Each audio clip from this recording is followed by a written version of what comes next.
Bonjour les amis.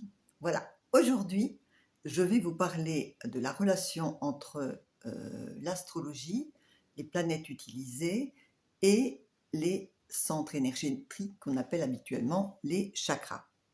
Alors, que sont les chakras? Ce sont des centres, je vais parler des 7 principaux. En fait, il y en a 12, mais aujourd'hui, on va parler des 7 principaux qui se situent entre le sommet de la tête et le bas du tronc, c'est-à-dire là où commencent les jambes.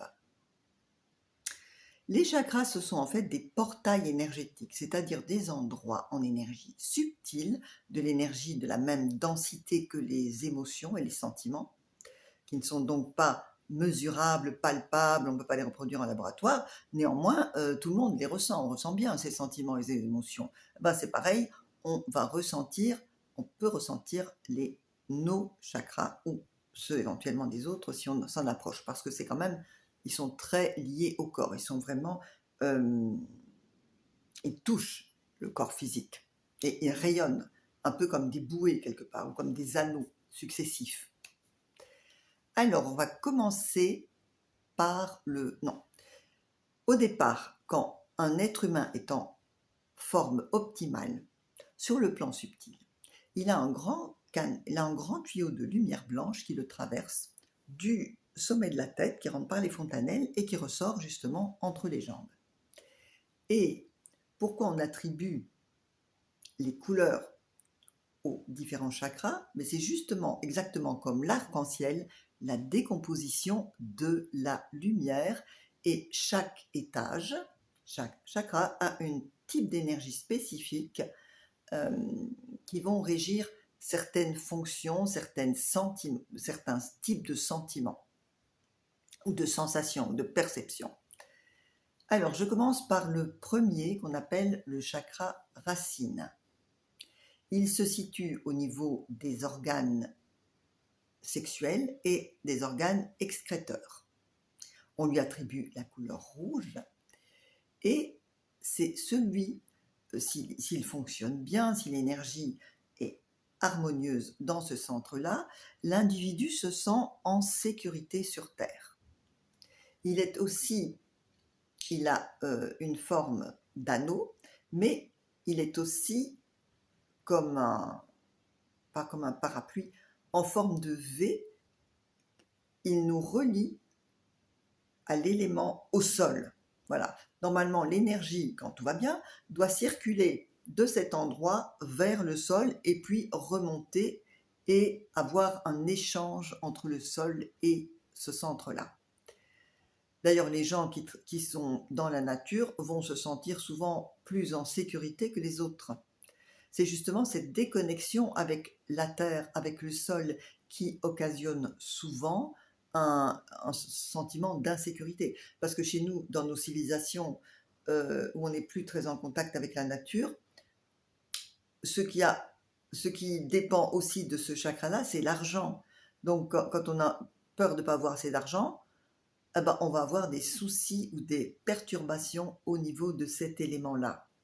Alors justement, dans ce cas-là, pas pour tout le monde, hein, mais souvent le contact avec la nature, les promenades et tout ça vont rééquilibrer ce centre-là. En astrologie, ce centre correspond à Saturne. Et justement, dans le thème astrologique, Saturne représente les limites, éventuellement les restrictions qu'on peut ressentir en étant dans ce corps physique sur la Terre. Et dans une image plus positive, ça représente les murs de la maison, à l'intérieur duquel après, les autres énergies vont pouvoir se manifester, mais pour avoir une maison, il faut bien des murs. Et ben ça, c'est le rôle de Saturne, et c'est l'énergie de ce premier chakra auquel on attribue la couleur rouge. Alors, la couleur rouge, elle est stimulante, mais parfois, pour se rééquilibrer, le vert, c'est pour ça que se promener dans la nature où il y a de la verdure peut être très bénéfique, la couleur verte va éventuellement bien nourrir et régénérer aussi ce premier centre, le chakra racine. Le fait de se concentrer sur ces énergies va vous aider à ce qu'elles circulent mieux. C'est pour ça que je vous explique tout ça. Ça a un but très pratique le fait d'être conscient de ce type d'énergie, on peut rééquilibrer beaucoup de choses. On a beaucoup plus de pouvoir qu'on ne s'imagine, mais souvent on l'ignore. On nous a tellement dit le contraire qu'on a pris l'habitude de croire qu'on est dépendant du médecin, des médicaments, de ceci, de cela, alors qu'on a en nous d'infinies possibilités d'auto-guérison et d'auto-régénération. Voilà. Alors, ça c'est pour le premier chakra, lié à Saturne, le chakra sacré. Non, pardon, le chakra racine, ça c'est le premier. Et le deuxième, au niveau de l'abdomen, au plein milieu de l'abdomen, en endroit qu'on appelle le centre hara dans les arts martiaux, c'est vraiment au milieu du ventre, c'est le fameux chakra sacré qui est lié à la planète Jupiter. On lui attribue la couleur orange. Alors, cette énergie-là, ça correspond à l'énergie de la passion, du désir, de la foi, de la créativité. Quand je dis créativité, justement, c'est à cet endroit-là que se crée le bébé pour les femmes. Quand elles ont un enfant, c'est bien au niveau de cette énergie-là. Et quand on n'a pas toujours un bébé, ou bien les hommes n'en ont pas, eh bien, ça correspond à tout ce qui est énergie créative, de passion aussi. C'est très puissant, c'est la force de travail aussi, c'est ce fait d'avoir confiance dans les choses. Autant le premier correspond éventuellement au sentiment de peur, autant cet endroit-là, c'est là où on se sent plein de force, de désir, de confiance, de vie, quoi. Et correspond à la planète Jupiter, qui est justement la planète de la foi et de l'expansion. Ce sont les mêmes valeurs. Alors, on arrive au niveau du troisième. Ça, c'est au niveau du plexus solaire et correspond à la planète Mars, et on lui attribue la couleur jaune. Alors, cette énergie-là, c'est le fait correspond à la capacité d'établir des limites claires, de prendre sa place dans la vie face aux autres, mais aussi par rapport à soi, sans nécessairement empiéter ou dominer les autres. Justement, un excès d'énergie du troisième chakra, au centre du troisième, au niveau du troisième chakra, va donner des personnes, va se manifester chez des personnes qui ont besoin de dominer, chez des chefs, des commandants, etc.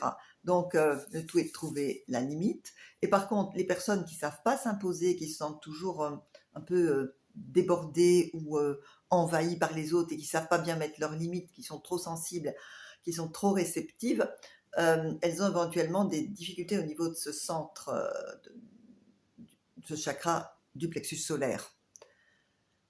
Alors vous voyez que ça correspond aux organes du foie, l'estomac, le pancréas. Et on peut avoir des sacrées perturbations justement des organes digestifs quand on ne sait pas prendre sa position. On ne sait pas adopter une position saine face aux autres. C'est aussi à cet endroit-là que, par exemple, quelqu'un nous fait un coup qu'on n'attendait pas du tout, auquel on ne s'attendait pas du tout, on ressent physiquement comme si on a reçu un coup de poing dans l'estomac. Ah ben ça, c'est vraiment au sens énergétique du terme, on reçoit un coup dans ce troisième chakra, le chakra du plexus solaire, et on est déstabilisé, on a besoin éventuellement d'un certain temps pour se remettre d'aplomb. Parce que c'est vraiment ce qui se passe énergétiquement, vous avez reçu comme un boulet à ce niveau-là. Et ça correspond à la planète Mars, qui en astrologie correspond justement au fait de savoir se défendre, de se battre, mais aussi de travailler et de s'imposer. C'est vraiment une histoire de limite avec ce troisième chakra. Et une histoire d'équilibre.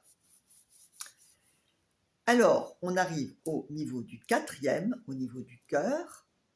Alors, celui-là, on attribue la couleur verte, il est relié à Vénus. Alors, c'est le chakra de l'amour, de la tendresse, de la générosité, de la gentillesse, de l'accueil de la vie, de l'accueil des autres. En fait, l'amour, c'est l'énergie qui régit quelque part tout l'univers d'une certaine manière.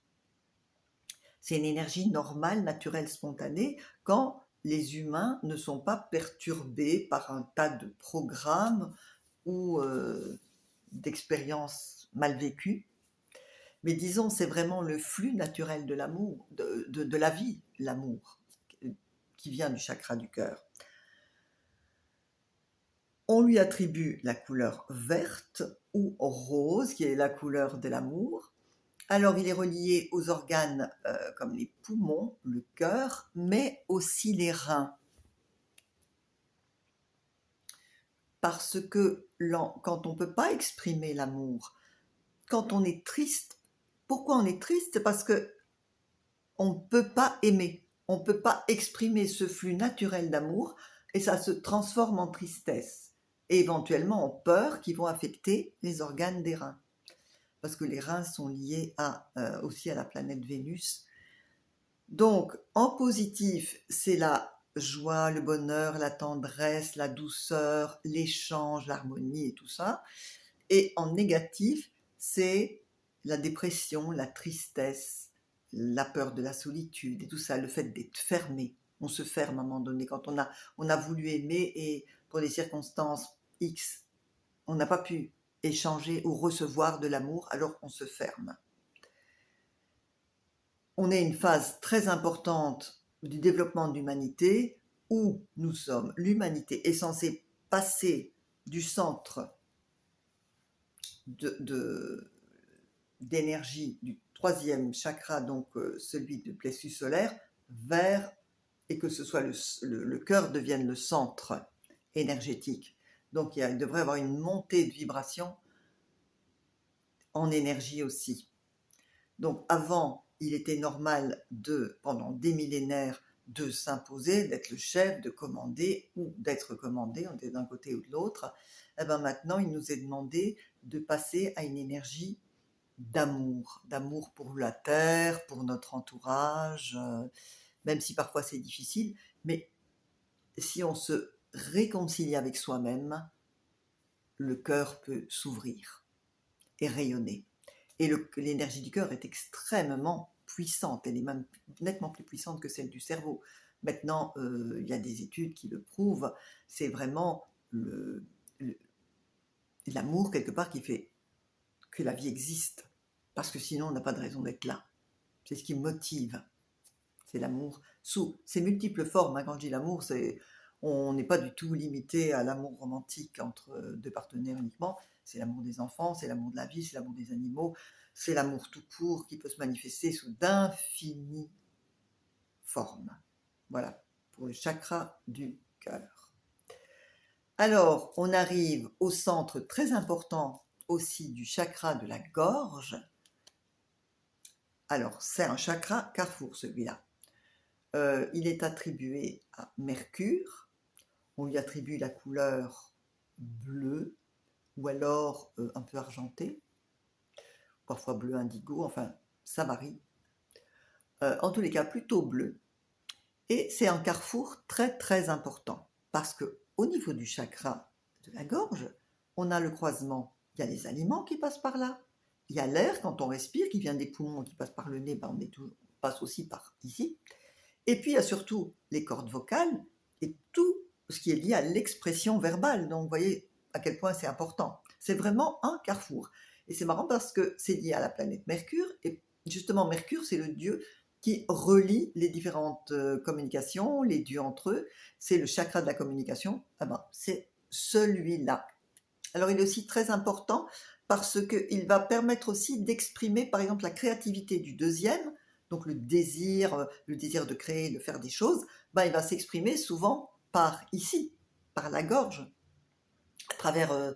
et quand vous avez des perturbations physiques au niveau de la gorge, par exemple mal de gorge, bon, bien sûr, vous pouvez avoir attrapé froid, ceci, cela, mais il y a souvent des maux de gorge ou des troubles à ce niveau-là, quand on n'ose pas s'exprimer sincèrement. On voudrait dire des choses, mais non, on ne peut pas les dire, c'est possible, voilà, ça va perturber la vie, donc on ravale. Eh ben, fort à parier que vous allez vous créer d'une façon ou d'une autre un mal de gorge. C'est pareil pour les goitres et tous les déséquilibres à ce niveau du chakra de la gorge. Également aussi, c'est là aussi qu'il y a la thyroïde, la parathyroïde. Donc c'est vraiment un carrefour avec de multiples influences. Il a besoin souvent d'être protégé. C'est un endroit assez délicat pour l'être humain, en règle générale. Mais en même temps, tout passe par là, quoi. On est les seuls êtres à vraiment avoir un langage aussi développé. Les animaux ont bien décrit et tout ça, mais nous, c'est notre spécificité en tant qu'être humain, c'est de parler, de verbaliser, de chanter, d'exprimer nos émotions à travers cet organe extraordinaire que sont les cordes vocales. C'est quand même assez fabuleux ce qu'on est capable de faire. Et justement, travailler la voix est excellent pour l'ensemble des chakras, ça de toute façon, parce qu'ils vous forcent à respirer, à ouvrir votre cœur.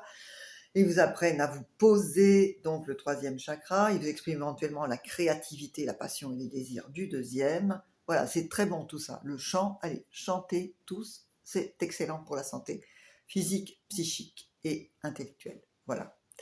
Alors, on arrive à celui-ci, qu'on appelle le troisième œil, auquel on attribue la couleur indigo ou déjà violette. Ah oui, celui-ci, parfois, on peut aussi l'associer à la couleur bleue et turquoise et tout ça, puisque le vert, turquoise, vous savez, la dégradation, si vous voyez, dégradé de couleur. Bon, elles peuvent se mêler aussi, hein, c'est pas très important. Il faut faire un petit peu comme soit on le sent, parce que c'est différent pour chacun, ça. Les couleurs, ce qu'on aime, ce qu'on n'aime pas, ce qu'on ressent, bénéfique ou pas. Alors, je reviens au chakra du troisième œil. Personnellement, je ne l'attribue pas à la Lune parce que j'aime pas beaucoup la Lune. Alors, concernant la Lune, je ferai à l'occasion une autre vidéo parce que j'ai pas du tout la vénération pour notre cher satellite, la Lune, qui est quelque chose d'indispensable pour la Terre, mais je ne lui attribue pas vraiment des vertus trop bénéfiques. Pour moi, ce chakra-là, c'est vraiment le chakra du troisième œil et c'est lié à la glande pinéale. Alors vous connaissez sans doute ce qu'est la glande pinéale, c'est cette petite glande qui se trouve au plein milieu de la tête, justement entre les sourcils et entre le croisement entre le milieu des sourcils et au milieu des fontanelles. C'est pas plus gros qu'un grain de café et ça a la forme d'une petite pomme de pin. Et elle fait quoi, cette fameuse glande pinéale? Eh bien, c'est notre satellite vers les énergies plus subtiles et notamment le cosmos. Et oui, nous avons bien à l'intérieur de notre tête une petite boîte Wi-Fi qui nous permet de communiquer avec les étoiles. Mais malheureusement, la majorité des gens ne l'utilisent pas encore et pourtant tout le monde l'a. Il faut dire que dans les années 60, je ne sais pas qui a pondu cette idée comme quoi il fallait donner du fluor aux enfants. D'où ça venait cette idée? C'était pas du tout bienveillant à l'origine, même si après les gens ont vraiment sincèrement cru, tous les docteurs et tous ceux qui ont appliqué cette méthode de donner du fluor aux enfants étaient sincèrement convaincus que ça allait leur donner des belles dents. Mais ça a aussi gelé ou sclérosé un peu cette fameuse petite glande pinéale qui du coup, chez beaucoup de gens, ne fonctionne pas bien. Donc c'est comme la boîte Wi-Fi qui ne fonctionne pas et beaucoup de gens n'ont pas toutes ces perceptions plus subtiles et extrasensorielles. Éventuellement parce que cette petite glande pinéale, elle est, vous savez, enrobée d'une petite coque qui la paralyse. Ben oui. Eh ben, bon alors il existe, vous trouvez sur internet des personnes qui vont vous indiquer telle et telle méthode pour raviver, régénérer la glande pinéale. Oui, peut-être. Je ne les ai pas testés personnellement, mais je crois que surtout en être conscient et faire des méditations et vous concentrer sur cet endroit, parce qu'une fois qu'on se concentre, on le sent, c'est extraordinaire. C'est un point un petit peu magique comme ça. C'est aussi le point cette glande pinéale, c'est aussi ce qui régule le sommeil. Toutes les personnes qui ont des perturbations avec leur sommeil, je leur demande, mais est-ce que vous connaissez la glande pinéale? Souvent me disent, ah non, je ne connais pas. Ah ben, commencez par là, parce que c'est bien de celle-là que dépend le rythme jour, nuit et le fait de dormir ou pas. Donc cette petite glande pinéale est une petite graine absolument magique. Ça vaut la peine de se concentrer dessus parce qu'elle nous apporte des informations. Comme c'est notre connexion Wi-Fi aux étoiles, elle peut nous apporter des informations très précieuses qui ne viennent pas de ce qu'on nous a raconté, de pas ce qu'on nous a dit à la TV ou pas ce qu'on a entendu, mais qui viennent vraiment de notre connexion intérieure à des dimensions plus élevées. Ça, c'est pour notre fameux troisième œil. Qui nous apporte autant d'informations, mais quelque chose qui vient de l'intérieur, plutôt que nos yeux nous apportent les informations concernant notre environnement extérieur, eh bien cette glande pinéale, c'est un œil intérieur qui nous amène des informations d'autres plans de conscience. Et c'est ce petit grain, cette petite, pas plus grand qu'un grain de café, au plein milieu de la tête. Et si au début vous avez des difficultés pour la trouver, vous vous endormez et vous demandez « Ah mais je veux savoir où est ma glande pinéale, je veux la ressentir ». Et si vous dites ça, c'est pas bon de vous endormir plusieurs fois, mais vous allez finir par la ressentir. Et c'est très bénéfique et ça fait beaucoup de bien, ça calme.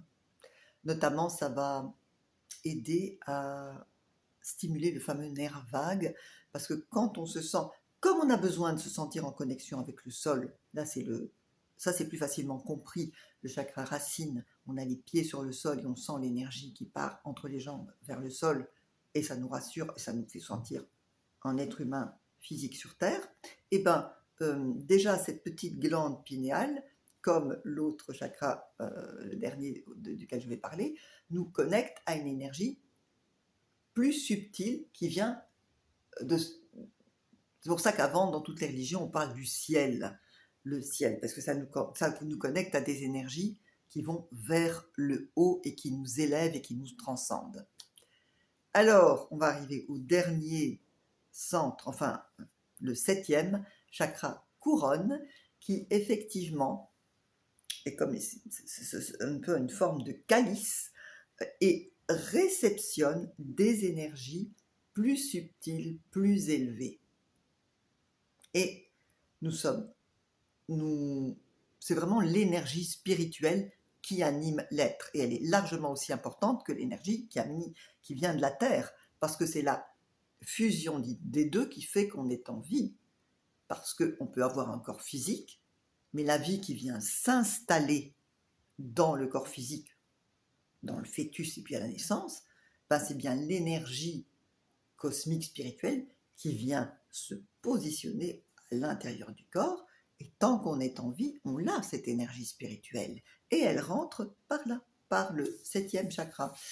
Et quand on fait des méditations, ou pas nécessairement, quand on se promène, ou quand on se sent bien et tout ça, vous avez sans doute aussi expérimenté ce côté, on décroche un peu des préoccupations matérielles, on peut se sentir à certains moments soulevé. Il y a bien sûr l'énergie du cœur quand on est amoureux, mais là c'est un peu une énergie où on se sent flotter, regarder d'en haut, voir tout d'un autre point de vue.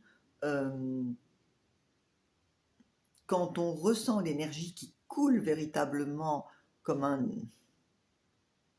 peu comme un élixir à l'intérieur de ce fameux tube de lumière, eh bien, c'est une super manière de s'auto-régénérer, de rester jeune, de rester en bonne santé. Mais il faut pratiquer régulièrement.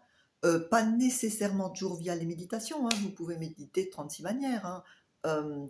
Méditer, vous n'êtes pas obligé de vous asseoir nécessairement en tailleur et en yogi. Si ça ne vous convient pas, vous pouvez marcher, vous pouvez broder. Enfin, il y a des tas de choses. Par exemple, j'ai remarqué que le fait de travailler avec les mains, de la couture, broder, le jardinage, ça peut être une forme de méditation aussi. Vous savez, c'est vraiment se laisser aller et laisser en soi les énergies circuler et rayonner.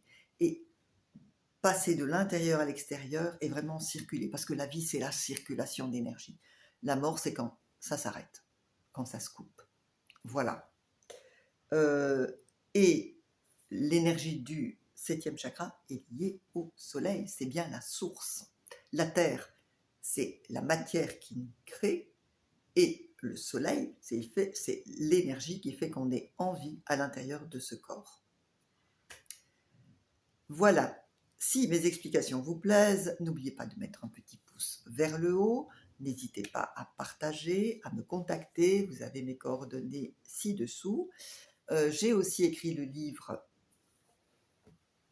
Le plan du ciel pour danser sa vie. Il va être bientôt disponible en e-book. Je signale aussi que je fais des lectures d'aura parce que ces énergies colorées et tout ça, il se fait que je les perçois chez les gens. Et ça reflète souvent leur état général.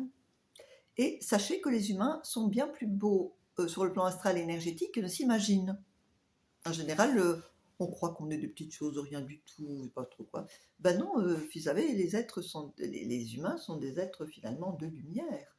Quand ils ne sont pas trop spoliés. Mais ceux qui s'intéressent à lire l'énergie de l'aura, en général, ils sont déjà très lumineux. Voilà, à une prochaine vidéo. Et je vous souhaite en attendant une bonne méditation et une bonne intégration de tout ce dont je viens de parler. Merci à vous.